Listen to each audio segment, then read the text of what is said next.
اشوفكم يا رب بصحة وسلامة. متنسوش اللايك بالله عليكم، لايك وسبسكرايب واشتراك في القناة. كده هنحط الدقة. الدقة بتاعتي عبارة عن توم مفروم، فلفل اخضر مفروم، وملح، وبس كده. ممكن تحطي انتي شوية فلفل وكمون. دي الدقة بتاعتنا، هنوصل عليها ليمونية دلوقتي. كل شوية بتقول عايزة انام شكلي. ادي الليمونية.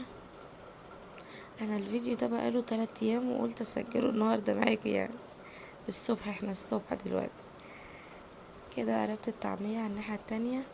حابة تخليها مقرمشة وحمصانة، سيبيها زي كده نص سوا طلعيها. بس انا عن نفسي مبحبهاش محرمشة قوي كده.